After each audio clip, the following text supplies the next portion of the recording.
ba'd. Bapak, Ibu, keluarga besar YBM Permata Hati, sungguh satu kebahagiaan tersendiri.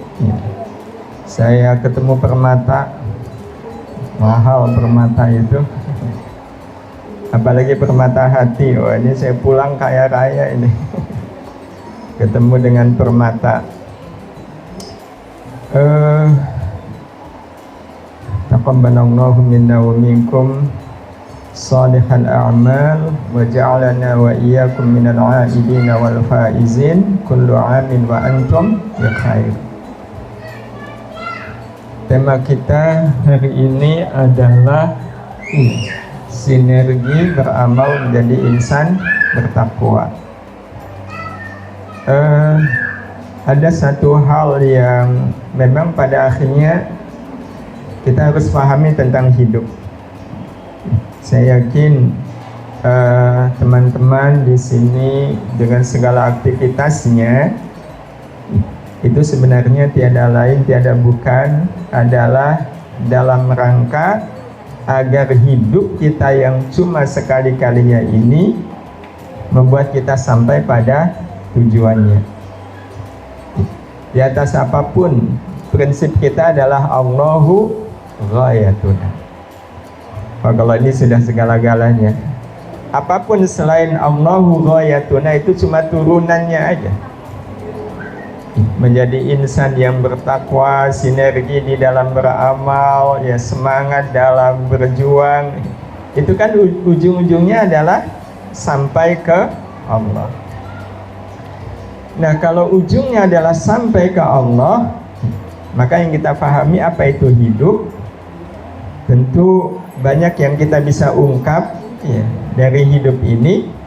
Salah satunya, Bapak Ibu yang dirahmati Allah, saudara-saudara sekalian, kita merasa betapa hidup kita ini adalah perjalanan mengarungi lautan kehidupan. Jadi kita hidup ini seperti mengarungi lautan. Yang namanya mengarungi lautan pasti akan ketemu dengan gelombang, ketemu dengan badai, ketemu dengan guncangan. Dan kalau seandainya ada orang yang merasa hidup saya kok seperti itu, nah itu berarti hidup yang sebenarnya. Justru kalau ada orang yang hidup datar-datar saja, itu kira-kira mengarungi lautan atau mengarungi kolam renang. Kalau saya hidup kayak nggak ada masalah, nah itu harus curiga. Hidup yang sesungguhnya adalah mengarungi lautan kehidupan. Targetnya sampai di pantai harapan. Sampai di pantai harapan. Nah, Bapak Ibu, ketika kita memahami hidup seperti ini, maka kita akan menemukan manusia itu terbagi menjadi 3 golongan. Yang pertama adalah tenggelam di dalam dosa. Dosa itu menenggelamkan. Sebagaimana yang disebutkan oleh Allah di surat Nuh, ayat keberapa? Ini banyak hafizah di sini. Mimma khati'atihim ughriqu fa'udkhilu nara. Dan oleh karena sebab kesalahan dan dosa yang dilakukan oleh kaumnya Nabi Nuh, ughriqu, mereka ditenggelamkan. Jadi ada orang yang dalam perjalanan hidupnya belum nyampe udah tenggelam. Ya, mereka adalah orang yang sibuk hari-harinya dengan dosa, nggak ada pikiran untuk mengakhiri dosa, nggak ada. Iya, betul-betul dosa itu menjadi kenikmatan. Orang seperti ini berarti dia sudah tenggelam. Nah, yang kedua adalah orang yang hidupnya terombang-ambing. Terombang-ambingnya dalam kesia-siaan. Nah, kesia-siaan di sini, Bapak Ibu yang dirahmati Allah, ada 2 jenis. Kesia-siaan yang memang betul-betul sia-sia, kayak ngobrol sia-sia, nonton sia-sia. Saya kemarin ditanya, Ustaz, Indonesia menang loh. Saya bilang apaan, wong kalah kok. Kita kalah kemarin. Bukan yang itu Ustaz. Itu yang di Qatar, apaan ya Allah. Sebenarnya kalau nonton bola itu sia-sia atau manfaat?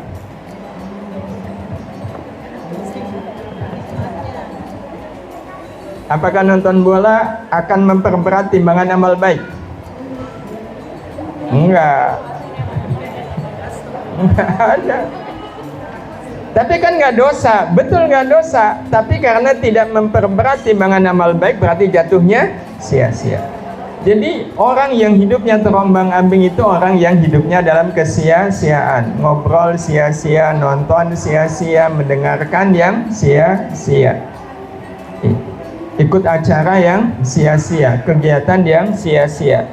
Tetapi, nah ini yang kadang kita perlu mewaspadai, ternyata sia-sia itu tidak harus sebuah kesia-siaan. Amal baik pun itu bisa menjadi sia-sia. Jadi golongan yang kedua ini yang terombang-ambing, bisa jadi mereka itu sebenarnya adalah orang yang rajin sholat, rajin puasa, rajin ngajar, rajin baca Quran, tapi semuanya sia-sia. Semuanya sia-sia.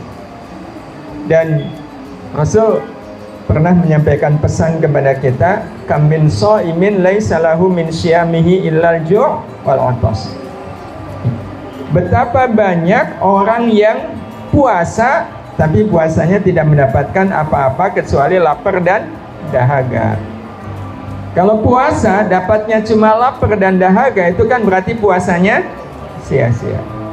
Nah, segala yang sia-sia itu akan membuat perjalanan hidup manusia terombang-ambing. Dan yang ketiga, yang terakhir adalah orang yang perjalanan hidupnya selamat sampai di tujuan.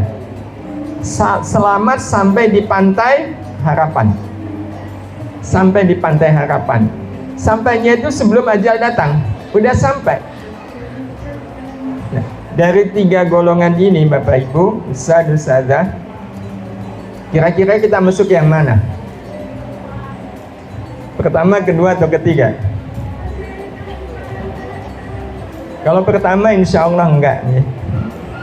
Ini bukan wajah-wajah tenggelam, ini bukan. Nah, pilihannya berarti dua, terombang-ambing atau sudah sampai di tujuan. Kira-kira yang mana ini Bapak Ibu? Kalau yang kedua, itu harusnya kita apa Bapak Ibu?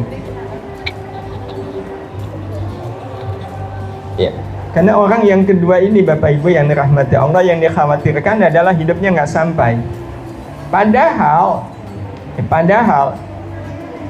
hidup kita kan suatu saat akan dijemput oleh malaikat Israel. Maka dalam soal dijemput malaikat Israel, kita juga akan melihat manusia ada tiga golongan. Yang pertama adalah orang yang dijemput malaikat Israel dalam keadaan sudah sampai.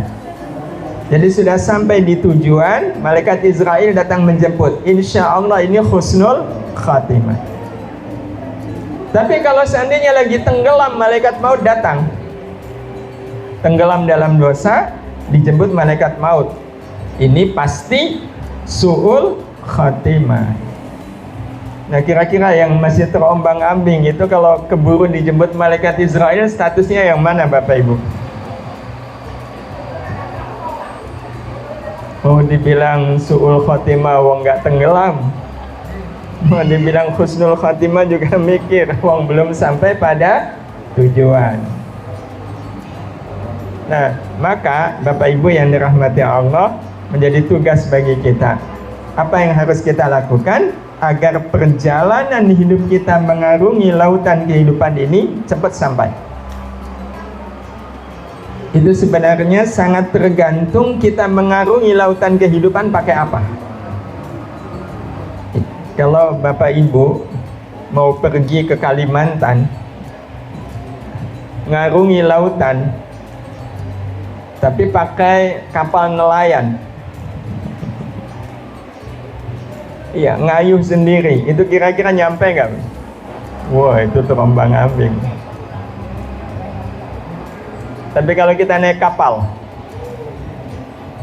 perjalanannya nyaman, insya Allah sampai. Nah, maka pertanyaannya, kapal apa yang mestinya kita gunakan untuk mengarungi lautan kehidupan? Nah, kalau soal ini kita temukan jawabannya, isyarah jawabannya di surat Yasin. Sudah hafal Bapak Ibu? Kalau orang Indonesia pasti hafal Yasin, pasti. Minimal ayat pertama nih. Itu kalau sudah hafal ayat pertama itu modal Bapak Ibu, itu modal. Kalau sudah hafal ayat pertama tinggal dilanjutkan. Kan sayang banget sudah hafal satu ayat tapi tidak dilanjutkan. Di ayat ke-43 surat Yasin, Allah menyampaikan kepada kita, wa inna sya'nughriqhum, dan jikalau kami Allah menghendaki, nughriqhum, kami bisa saja menenggelamkan mereka. Kami bisa saja menenggelamkan mereka. Siapa? Orang yang hidupnya kalau dikonfirmasikan, ditabayunkan, dimunasabahkan dengan surat Nuh tadi, maka orang yang tenggelam adalah orang yang perilakunya seperti kaumnya Nabi Nuh, berbuat dosa. Jadi orang-orang yang hidup bergelimang dosa itu ya ditenggelamkan oleh Allah. Sebenarnya bukan Allah yang menenggelamkan, tapi mereka sendiri yang minta ditenggelamkan. Dan kalau sudah nughriqhum, kata Allah, fala sarikha lahum, tidak ada yang bisa menolong mereka. Walahum yunqadhun, dan tidak ada yang bisa menyelamatkan mereka. Nggak akan selamat hidupnya. Nah, biar selamat, nah lanjutannya, illa rahmatam minna, kecuali karena rahmat dari kami. Ayat ini memberitahukan kepada kita bahwa yang membuat kita selamat waktu mengarungi bahtera, mengarungi lautan kehidupan adalah dengan rahmat Allah. Dengan rahmat Allah. Nah, pertanyaannya Bapak Ibu yang rahmat Allah, kira-kira kita hidup ini pakai rahmat Allah atau nggak pakai rahmat Allah? Ada orang Bapak Ibu, amalnya sebenarnya banyak. Amalnya sebenarnya banyak. Ya. Bapak-bapak, ibu-ibu kemarin ada yang khatam sehari 5 juz, ada? Nggak ada. Berarti nggak ada ya. Yang khatam 5 juz nggak ada. Oh, berarti kalau nggak ada 6 juz. Lah kan, betul nggak Bapak Ibu? Kalau Bapak Ibu nggak ada yang bisa khatam 5 juz, berarti tandanya Bapak Ibu khatam 6 juz. Kalau 6 juz nggak ada, berarti 7 juz. Sebab kalau saya nanya 5 juz nggak ada, terus saya turunin, kan saya suudzon sama Bapak Ibu. Padahal suudzon nggak boleh. Ada orang bisa khatam Quran sehari 5 juz. Terus ada yang nanya, Bu, Ibu kok luar biasa sehari bisa 5 juz. Terus yang bersangkutan mengatakan, ya bisa lah, gampang bagi saya. Kok bisa gampang? Karena saya sudah lancar baca Quran itu sejak TK. Sejak TK saya itu sudah lancar baca Quran. Jadi kalau sekarang sehari 5 juz ya kecil. Pertanyaannya, dia khatam sehari 5 juz itu bisa membawa dia ke pantai harapan nggak? Nggak. Amal dia baca Quran 5 juz itu membuat dia terombang ambing oleh kesombongan dia. Kan ada nada-nada kesombongan. Tapi bayangkan kalau beliau khatam 5 juz dalam sehari, kemudian ada yang nanya, kemudian beliau mengatakan, ya semuanya bisa karena rahmat Allah. Nah, ini yang kita maksudkan dengan hidup di dalam bahtera rahmat Allah. Jadi kita mengisi hidup ini dengan amal kebaikan, tapi kita menyadari bahwa saya bisa melakukan amal kebaikan ini semata-mata karena rahmat Allah. Termasuk yayasan Bapak Ibu ini sebenarnya berdiri karena apa? Jangan lagi ada yang mengatakan ya karena jerih payah kita. Mendirikan YBM ini luar biasa jerih payahnya. Pakai kurang tidur, kurang makan. Kalau itu ya udah, yayasan ini tidak menjadi bahtera rahmat. Tapi kalau seandainya yayasan ini berdiri karena rahmat Allah, insya Allah yayasan ini menjadi bahtera rahmat. Jadi inilah yang kita maksudkan Bapak Ibu yang dirahmati Allah, memilih bahtera rahmat sebagai kendaraan kita. Caranya adalah dengan kita melakukan semua amal kebaikan itu semata-mata karena rahmat Allah. Nah, pengertian semata-mata karena rahmat Allah itu nanti ada rinciannya Bapak Ibu. Karena semua kita bisa mengatakan bahwa saya beramal ini karena rahmat Allah. Saya beramal ini karena rahmat Allah. Semua orang bisa mengatakan, tapi itu harus dibuktikan. Nah, pembuktiannya apa? Nah, pembuktiannya ada 3. Ini yang akan membuat kita insya Allah mendapatkan rahmat Allah. Apa 3 itu? Yang pertama, apapun amal baik kita Bapak Ibu, itu kita lakukan semata-mata karena Allah suka. Semata-mata karena Allah suka, bukan karena saya suka, bukan pula karena orang lain suka. Jadi kita beramal itu semata-mata karena Allah suka. Nah, kita coba cek sama-sama. Selama ini kita kalau beramal baik itu karena Allah suka atau saya suka? Kemarin waktu Ramadan ya. Waktu Ramadan. Ini sih insya Allah bukan Bapak Ibu ya, tapi di sana di Jogja Pak. Di Jogja. Karena orang Jogja itu tidak lebih baik dari orang Solo. Jadi ini di Jogja.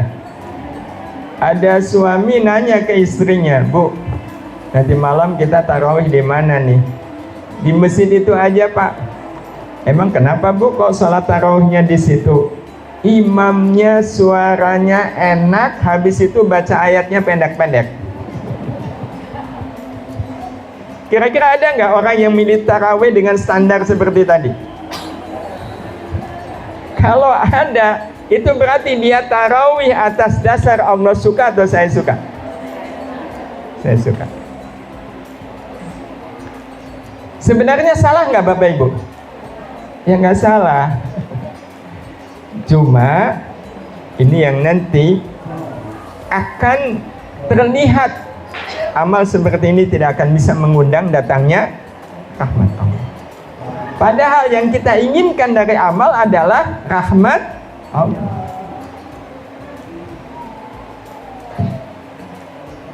Yang tadi masih lumayan Bapak Ibu ya, karena imam itu masih ada kaitan dengan sholat. Yang lebih parah adalah milih sholat tarawih, milih masjid yang karpetnya empuk, yang AC-nya sejuk. Ini lebih parah. Kenapa lebih parah? Kalau imam kan masih ada kaitannya dengan sholat. Nah, karpet ada kaitan nggak dengan sholat? Khusyuk, nyaman. Itu berarti Bapak Ibu sholat nyari ridho Allah atau nyari nyaman? Ridho Allah kalau nyaman. Sekarang Bapak Ibu yang dirahmati Allah, ridho Allah itu justru lebih mudah kita dapatkan dalam keadaan kita nyaman atau tidak nyaman? Bukankah justru dalam keadaan tidak nyaman, di situ kita lebih mudah untuk dapat ridho Allah? Bapak Ibu, kalau kita berbuat baik kepada tetangga, Allah suka nggak? Allah suka? Suka. Kalau berbuat baik kepada tetangga yang tidak baik, Allah suka? Tidak baik ke kita, tapi kita berbuat baik ke beliau, Allah suka nggak?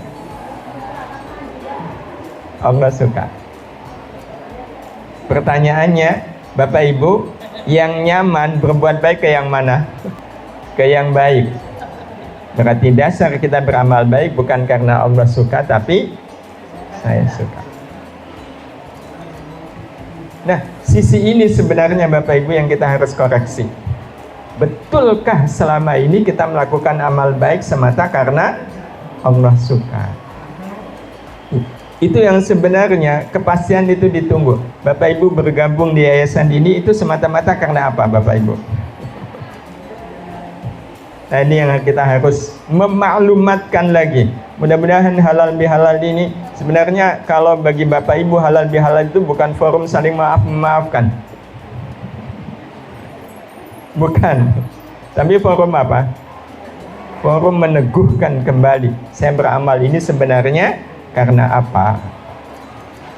Jadi sebenarnya sederhana. Qul inna sholati wa nusuki wa mahyaya wa mamati lillahi rabbil alamin. Semuanya itu harus karena Allah. Nah, pengertian karena Allah itu apa Bapak Ibu? Karena Allah suka.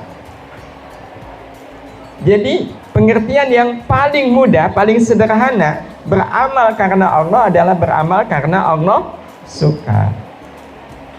Nah, kalau kita tahu Allah suka, maka secara otomatis waktu kita melakukannya, hati kita suka nggak Bapak Ibu? Nah, maka ini poin yang kedua. Bukti bahwa amal kita betul-betul kita lakukan karena rahmat Allah. Waktu kita melakukannya itu dengan hati yang suka. Melakukannya dengan hati yang suka. Maka kita coba tes tadi. Berbuat baik kepada orang yang baik, Allah suka. Berbuat baik kepada orang yang tidak baik kepada kita, Allah lebih suka. Kalau betul Allah lebih suka, hati kita lebih senang berbuat baik kepada yang mana? Nah, kalau hati kita belum senang berbuat baik kepada yang tidak baik, nah itu tanda berarti kita berbuat baik belum sepenuhnya karena Allah suka. Sebenarnya Bapak Ibu yang dirahmati Allah, kalau ada orang yang nggak baik ke kita, kita sebenarnya suka nggak sama orangnya? Kalau kita nggak suka sama orangnya, boleh nggak? Boleh. Tapi apakah ini menghalangi kita untuk berbuat baik ke dia? Bahkan kalau kita mau berbuat baik kepada dia, Allah lebih suka. Sebenarnya Bapak Ibu, bisa nggak kita melakukan amal yang tidak kita sukai, tapi hati kita senang? Bisa nggak Bapak Ibu? Melakukan amal yang saya tidak suka, tapi pada saat kita melakukannya hati kita senang. Bisa? Saya mewakili Bapak Ibu sendiri, Bapak Ibu bisa. Sebenarnya Bapak Ibu punya kemampuan. Cuma kayaknya malu-malu untuk mengungkap. Buktinya, Bapak Ibu sebenarnya bisa melakukan amal yang Bapak Ibu benar-benar nggak suka, tapi waktu melakukannya itu senang. Dan itu tidak perlu pakai proses, udah otomatis. Kapan? Salah satu contohnya, kalau seandainya Bapak Ibu kedatangan tamu yang sangat terhormat, bertamu ke rumah Bapak Ibu.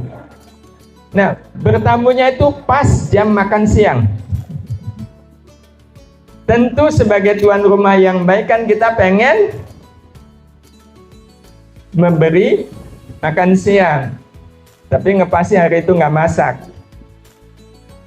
Karena nggak masak, maka pikiran kita apa? Ajak ajalah beliau ke warung makan. Nah, kita tahu tamu ini Bapak Ibu seneng makan sop buntut. Cuma kita nggak suka. Sayanya nggak suka, tapi saya tahu tamunya suka. Bapak Ibu sukanya gudeg semisal ya. Pada saat Bapak Ibu ngajak tamu untuk makan siang di luar, kira-kira yang dicari oleh Bapak Ibu warung soto buntut, sop buntut atau gudeg? Sop buntut kan? Betul? Kenapa? Untuk tamu. Nyari muter-muter nggak ketemu-ketemu, akhirnya ngeliat, wah itu sop buntut itu. Begitu ngeliat ketemu warung sop buntut, Bapak Ibu seneng atau nggak seneng? Kan seneng. Alhamdulillah ketemu warungnya.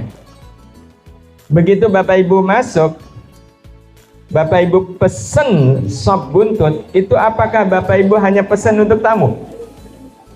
Ya enggak. Kan nggak mungkin. Yang makan cuma tamu. Mau nggak mau Bapak Ibu juga pesen kan? Nah begitu udah terhidang, wah tamunya makan dengan lahap. Begitu ngelihat tamunya kelihatan lahap, kita makannya gimana? Dibuat lahap. Betul? Walaupun sebenarnya kita tidak suka. Semuanya ini kita lakukan demi siapa? Kita lakukan demi tamu. Kita lakukan karena berarti sebenarnya kita bisa nggak Bapak Ibu? Padahal seterhormat-hormatnya tamu, mereka kan manusia juga. Maka kalau seandainya kita bisa melakukan untuk manusia, kenapa kita tidak bisa melakukannya untuk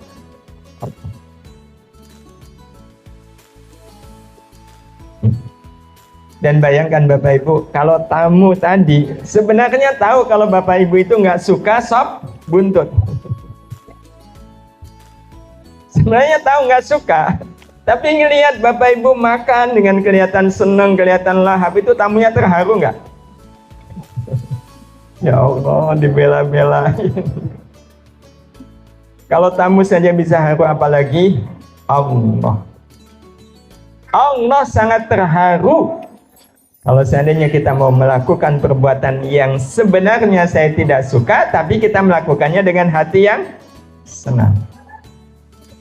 Dan itu kadang Allah memberikan wahananya ke kita. Pas hadir di majelis apa, ada kotak infak. Pas buka dompet kok ada si coklat, si ungu, si hijau, si biru, dan si merah. Yang Allah suka, yang mana yang kita ambil? Yang merah yang Allah suka. Kitanya suka nggak Bapak Ibu?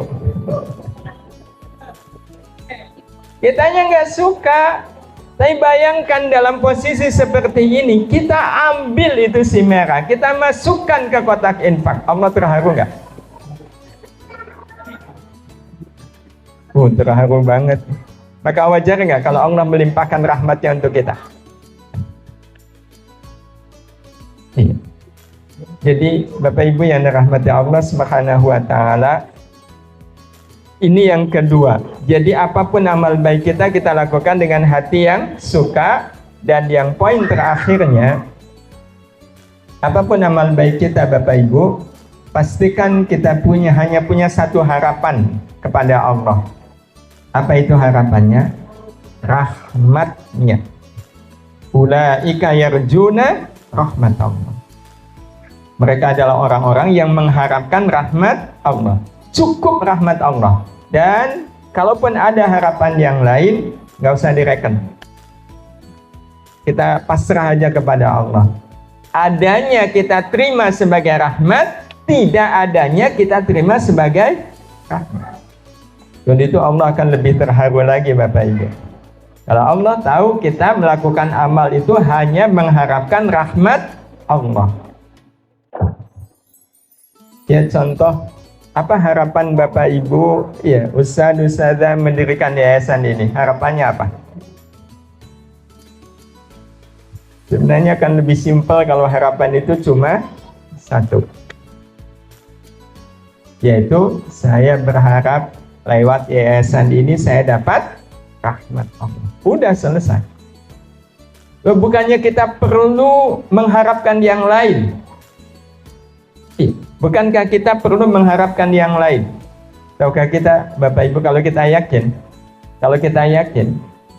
kalau kita beramal harapannya adalah rahmat Allah Subhanahu wa taala, sebenarnya yang lain itu akan diselesaikan oleh Allah. Akan diselesaikan oleh Allah. Tapi kan kita masih rada-rada apa iya. Makanya kadang kita lalai, kita lupa dengan tujuan utama kita beramal baik, yaitu rahmat Allah. Sebagai contoh sederhana, ini contoh pribadi, maksudnya pribadi kita semua. Bapak Ibu sakit, karena sakit ya berobat. Berobat itu amal baik bukan? Amal baik. Apa harapan dari Bapak Ibu berobat? Apa harapannya? Boleh saya mewakili?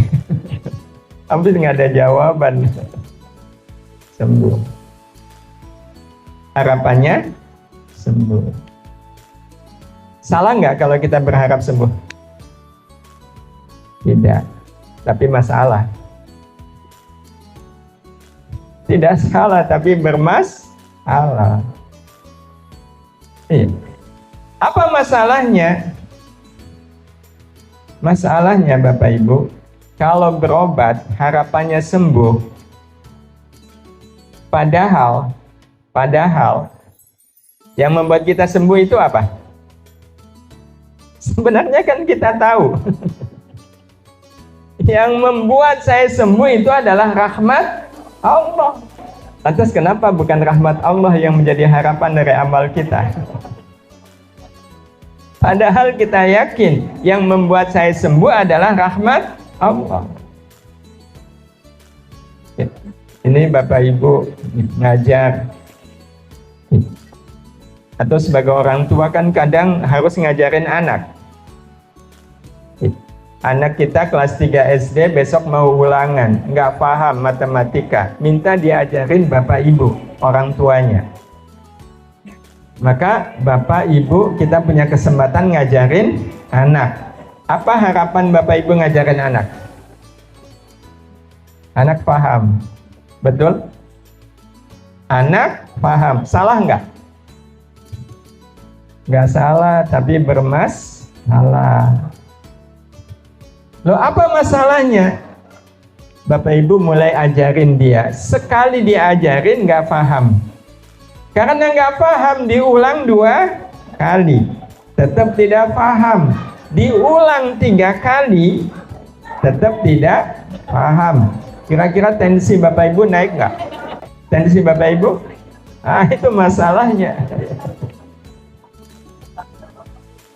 Tapi bandingkan kalau seandainya Bapak Ibu ngajarin anak, bismillah saya ajarin ini anak biar saya dapat rahmat Allah. Sekali diajarin anak nggak paham. Anak nggak paham. Tapi walaupun anak nggak paham, Bapak Ibu dapat rahmat nggak? Ya dapat. Karena nggak paham tinggal diulang 2 kali, nggak paham berarti Bapak Ibu dapat rahmatnya berapa? 2. 3 kali? 3. Masalah nggak? Ya enggak. Itu bedanya. Itu bedanya. Tapi jujur Bapak Ibu, jujur ini dari hati yang paling dalam. Kalau Bapak Ibu ngajarin anak, lebih suka langsung paham atau nggak langsung paham? Ini dia problemnya. Padahal kalau langsung paham, Bapak Ibu dapat rahmatnya berapa? 1. Maka memang kadang Bapak Ibu yang dirahmati Allah, kita harus mengubah mindset kita bahwa hidup ini tidak boleh dilepaskan dari rahmat Allah.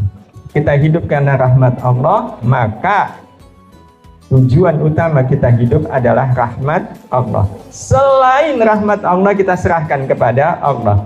Allah pasti ngurus.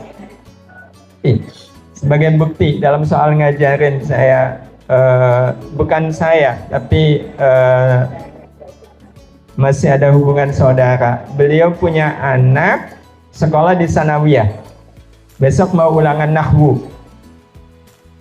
Nah, bapaknya ini lulusan pesantren. Tapi bapaknya ini sibuk. Sehingga ada kesempatan si anak ini belajar ke bapaknya itu jam 11 malam. Mulai diajarin halaman pertama, sekali anak nggak paham, 2 kali nggak paham, sampai 5 kali Pak, nggak paham. Tapi bapaknya ini tahu saya beramal ini biar saya dapat rahmat. Udah 5 kali bapaknya nanya, kamu udah paham belum? Belum Pak. Oh belum, ya udah halaman berikutnya. Loh kok halaman berikutnya? Lah kalau 5 kali diterangkan nggak paham, ya kayaknya 6, 7, 9 nggak paham. Udah loncat halaman kedua, dijelasin 5 kali nggak paham. Halaman berikutnya 3, 4 sampai 10 halaman, masing-masing 5, nggak ada satupun yang difahami. Udah jam 1 malam itu. Kata bapaknya, gimana nah udah 10 halaman nih nggak ada yang paham Pak. Ya udah, iya. Kalau nggak paham, sudah sekarang istirahat. Kamu sudah usaha, bapak juga usaha, sekarang kembalikan kepada Allah. Sebenarnya kalau begini enak nggak Bapak Ibu? Bandingkan ini anak diajarin nggak paham, tanpa sadar, ibu bilang, ini betul-betul mirip bapaknya ini. Bapaknya ada di situ, udah masalah. Nah, apa yang terjadi ketika si anak ini besoknya ujian nahwu ternyata dapat nilai besar? Bapaknya kan heran, nak katanya kamu nggak paham, kok bisa dapat nilai besar? Nyontek? Ya enggak, bagaimana nyontek? Karena kalau nahwu kan mengharokati. Nahwu itu kan berarti meng-i'rab. Gimana caranya? Nyontek. Maka pertanyaannya, yang membuat anak ini nilai ujiannya besar padahal dia tidak mengerti, itu apa Bapak Ibu? Rahmat Allah yang awalnya tercurah kepada orang tua. Kan kalau orang tuanya dapat 50 kebanyakan. Karena itu ngalir ke anak.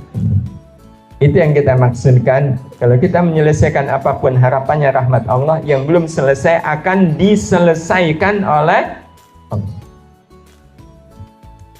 Tapi yang pasti ini sebagai penutup, kalau 3 tadi betul-betul kita terapkan dalam semua amal kita, beramal semata karena Allah suka, dengan hati yang sangat suka, dan hanya mengharap yang Allah suka. Dan yang Allah suka adalah kalau kita beramal mengharap rahmat Allah.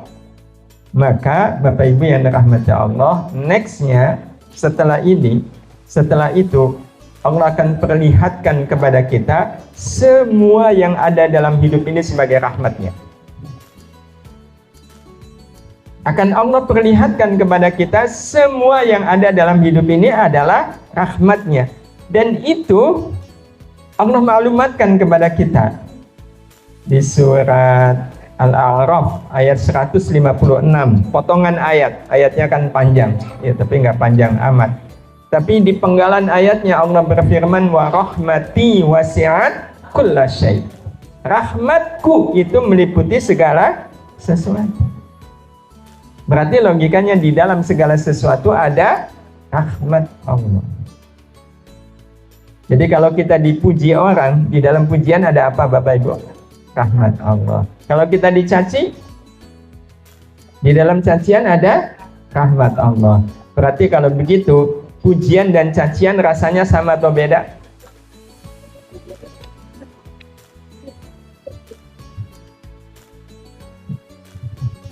Kalau beda berarti tandanya kita belum dapat rahmat Allah. Allah belum berkenan memperlihatkan kepada kita bahwa segala sesuatu itu adalah rahmat Allah. Kalau betul-betul kita sudah dapat rahmat Allah asli, apapun itu akan diperlihatkan oleh Allah sebagai rahmatnya. Sehat itu rahmat Allah, sakit Allah. Nah hadirin hadirah yang dirahmati Allah, kalau kita sudah memahami, menemukan dan merasakan apapun sebagai rahmat Allah, maka secara otomatis kita nanti akan menjadi manusia yang selesai dengan diri kita sendiri. Kita nanti akan melihat kehidupan ini, iya, dan ini memang menjadi bagian orang yang sudah selesai dengan diri sendiri. Karena sebenarnya Bapak Ibu yang dirahmati Allah, kita bisa nggak menyelesaikan urusan kita dengan diri kita? Bisa. Kalau bisa, sekarang ini Bapak Ibu sudah selesai belum dengan diri kita? Kalau kita masih merasakan beda antara dipuji dengan dicaci, itu tandanya kita masih punya masalah dengan diri kita sendiri. Salah satu tanda yang pasti nanti akan dihadirkan oleh Allah kalau kita sudah selesai dengan diri kita adalah kita betul-betul dalam hidup saya ini tidak ada yang paling membahagiakan selain diri saya sendiri. Tidak ada yang paling menyenangkan dalam hidup saya kecuali diri saya sendiri. Itu tanda orang yang sudah selesai dengan dirinya, dan selesai dengan diri ini tiada lain adalah karena rahmat Allah. Sehingga kalau, ini cuma kalau Bapak Ibu, ada istri kok punya suami nggak menyenangkan, punya suami kok nggak membahagiakan, punya suami kok frozen, beku, kira-kira masalah nggak, Bu?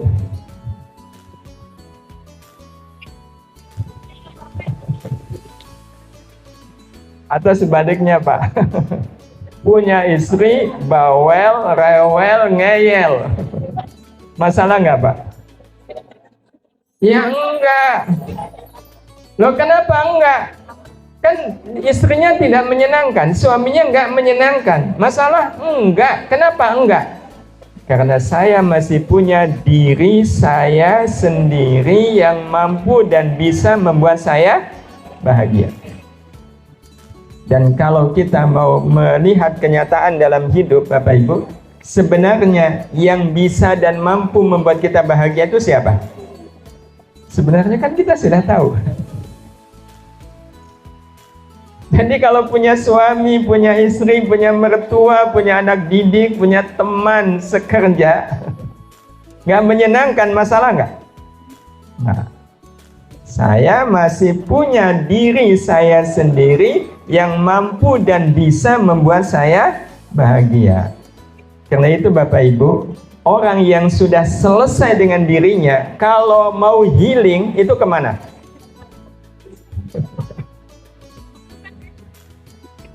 Ke mall. Itu healingnya orang yang belum selesai dengan dirinya sendiri. Orang yang sudah selesai dengan dirinya kalau healing, sebenarnya Bapak Ibu yang dirahmati Allah, teman ngobrol terbaik itu siapa? Pernah ketemu Allah? Ya Allah, tapi nanti di akhirat itu Bapak Ibu. Kalau di dunia siapa? Diri kita sendiri. Dan ini orang kalau sudah selesai dengan dirinya, kemudian dia menjumpai dirinya dalam keadaan buruk, semalam tidak tahajud, tidak sholat subuh, hampir berkejaran dengan matahari. Itu orang kalau sudah selesai dengan dirinya, ngelihat keadaan dia seperti itu, apa yang dia katakan kepada dirinya? Apa yang akan dikatakan? Kata-kata yang penuh pujian atau cacian? Kita kan akan mencaci diri kita sendiri. Dan pada saat kita mencaci diri kita sendiri, kamu ini kayak apa sih? Diberi nikmat oleh Allah malah tidak bersyukur. Apa kamu nggak takut? Kita memarahi, mencela diri kita sendiri. Kira-kira kita tersinggung nggak? Enggak. Ya. Tapi, nah ini hukumnya Bapak Ibu.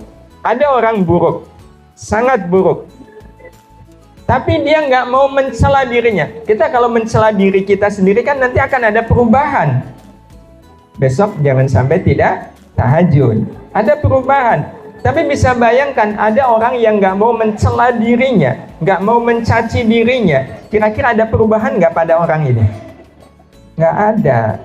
Nah kalau nggak ada, ini desain kehidupan yang luar biasa dari Allah. Orang-orang yang tidak mau mencela dirinya, kehidupan akan mengirimkan untuk dia orang yang mencela dirinya. Betul? Berarti logikanya Bapak Ibu, orang yang mencela diri kita itu sebenarnya siapa? Bukankah beliau adalah orang yang mewakili diri? Orang yang mau melakukan apa yang mestinya saya lakukan. Berarti sebenarnya orang yang mencela kita, memarahi kita, itu orang yang baik ke kita enggak? Beliau mau melakukan pekerjaan yang harusnya saya lakukan. Ini kalau seandainya di rumah tangga, kan ada pembagian kerja. Biasanya urusan nyuci itu urusan siapa? Urusan istri. Katakan ini urusan istri. Meskipun ada rumah tangga yang kemudian menyerahkan nyuci ke suami. Tapi ini pembagiannya, yang nyuci itu adalah ibu. Pagi-pagi ketika mau nyuci, mana ini cucian kok nggak ada? Tahu-tahu sudah ada di jemuran, Pak. Rapi. Nah, apa nyari siapa nih yang nyuci? Ternyata suami ibu. Berarti suami ibu melakukan pekerjaan ibu. Ibu apakan itu suami?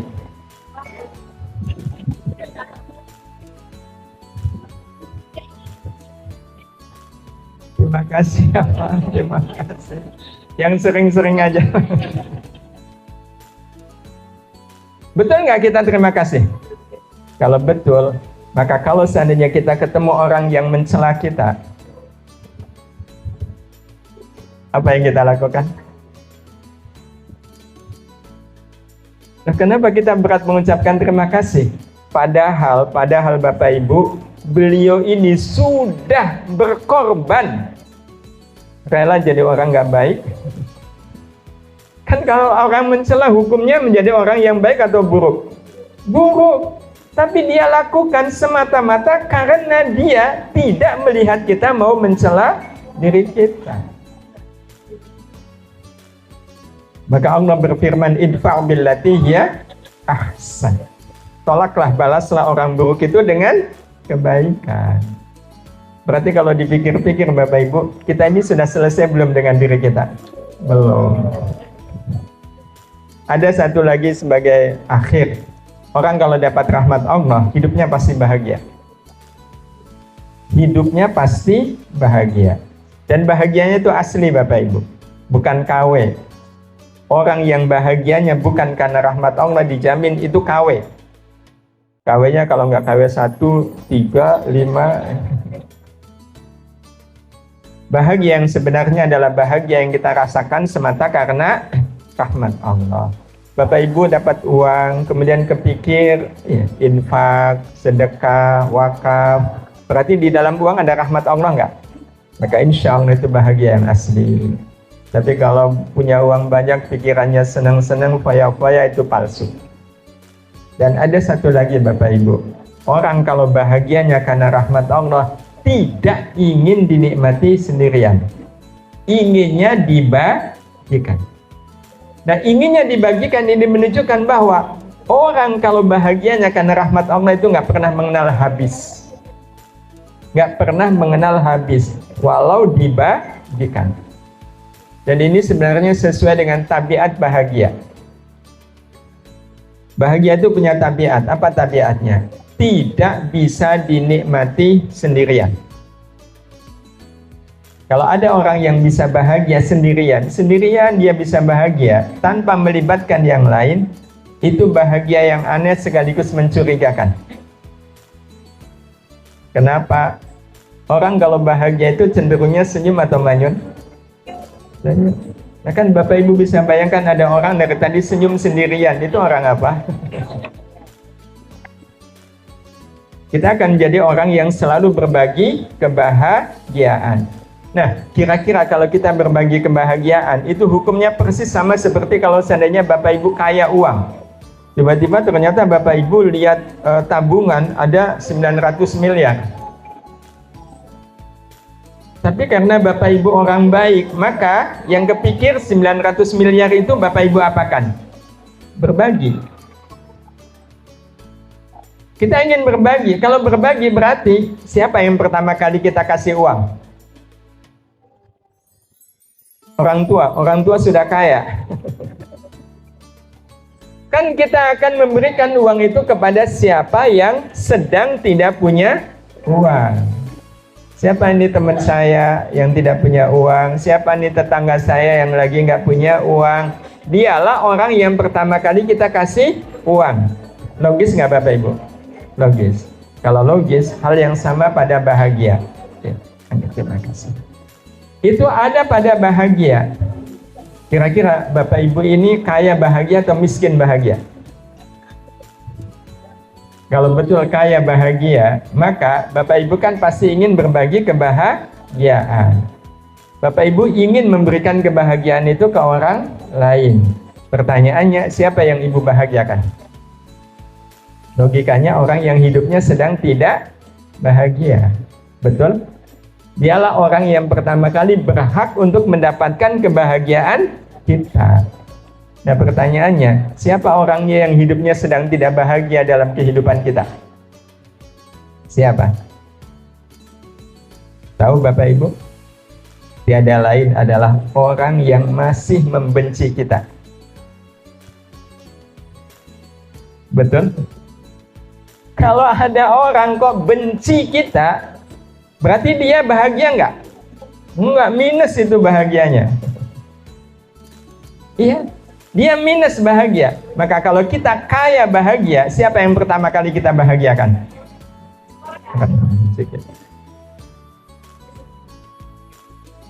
Pertanyaannya mudah atau sulit? Kalau sulit, itu tandanya apa? Kita dengan dia sama.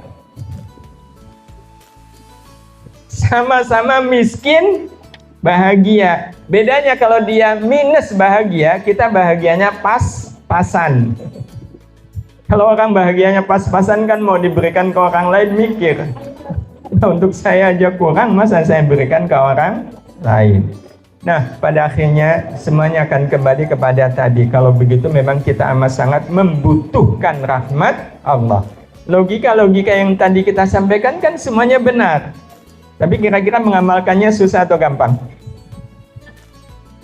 Itu tanda berarti kita membutuhkan rahmat Allah, dan rahmat Allah hanya akan kita bisa dapatkan dengan cara, dan mudah-mudahan setelah ini ada perubahan pada diri kita.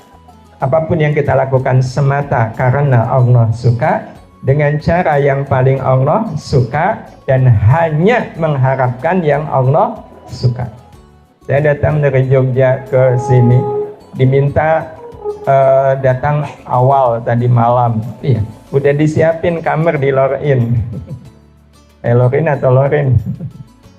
Udah disiapin kamar. Saya bilang, saya ada agenda ngaji malam. Tadi malam saya ngaji, habis subuh juga tadi saya ngaji. Antara nginep di Lorin dengan ngaji, jelas rahmat Allahnya ada pada ngaji.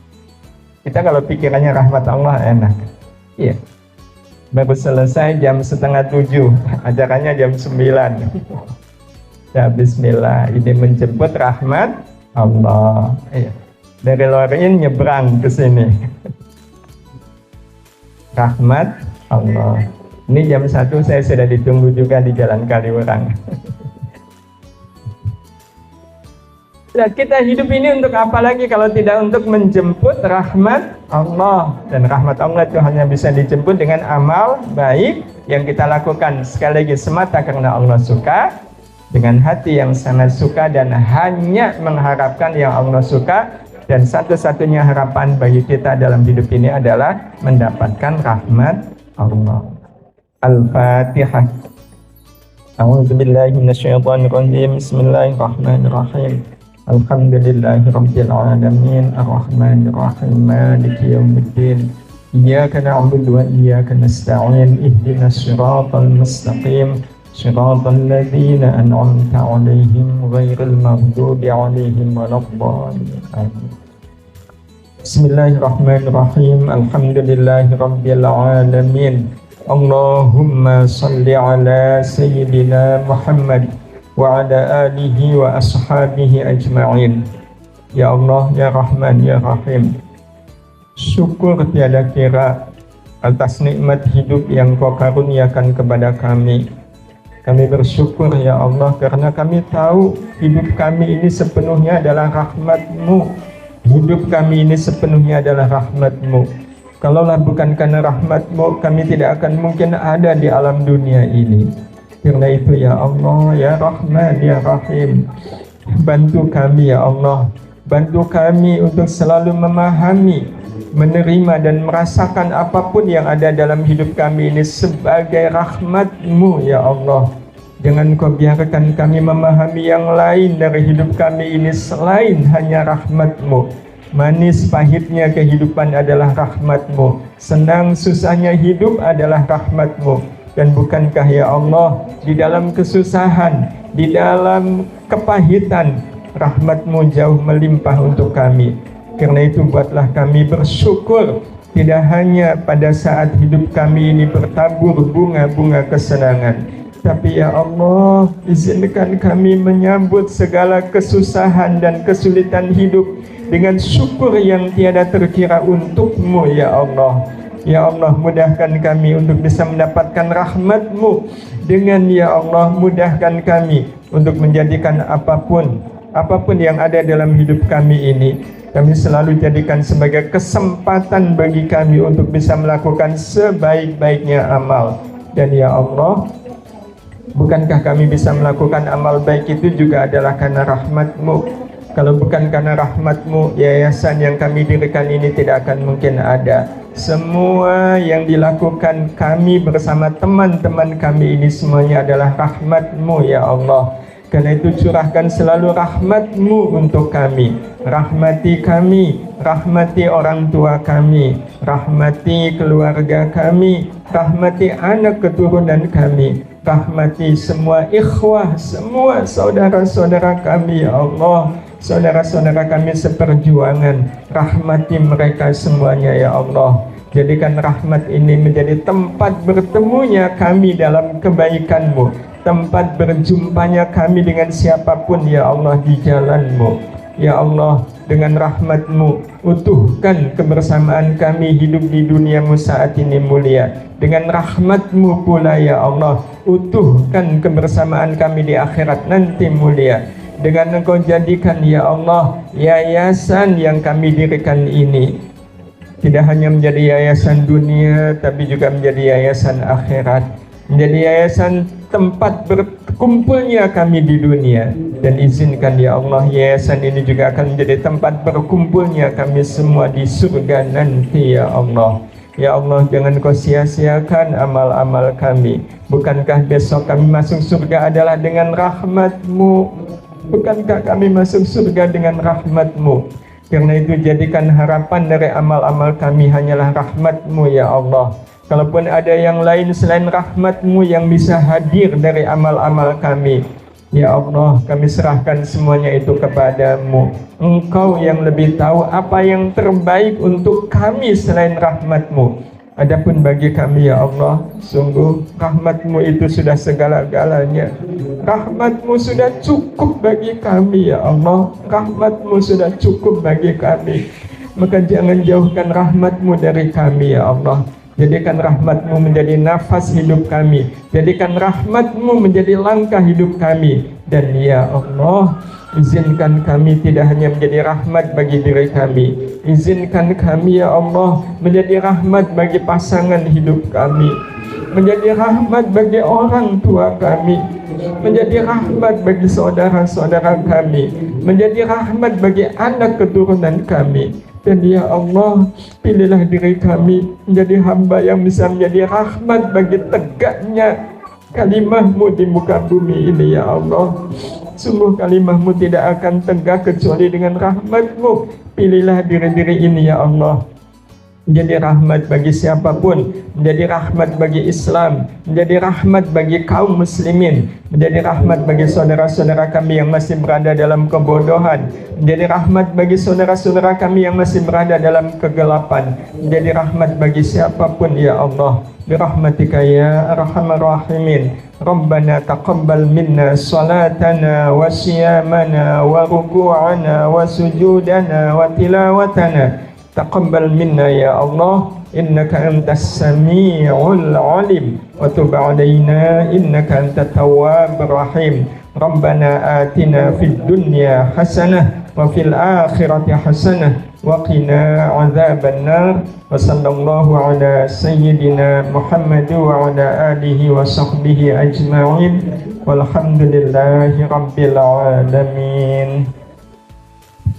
Mudah-mudahan Allah mengabulkan doa-doa kita semua, dan mohon maaf bukan berarti saya kurang hormat dengan Bapak Ibu. Saya mohon izin mau langsung pamit, mau ketemu dengan teman-teman Yayasan Umi Al-Kautsar di Jalan Kaliurang. Saling doa mudah-mudahan kita selalu berada dalam naungan rahmat Allah Subhanahu wa taala. Hadani Allah wa iyyakum ajma'in. Assalamualaikum warahmatullahi wabarakatuh.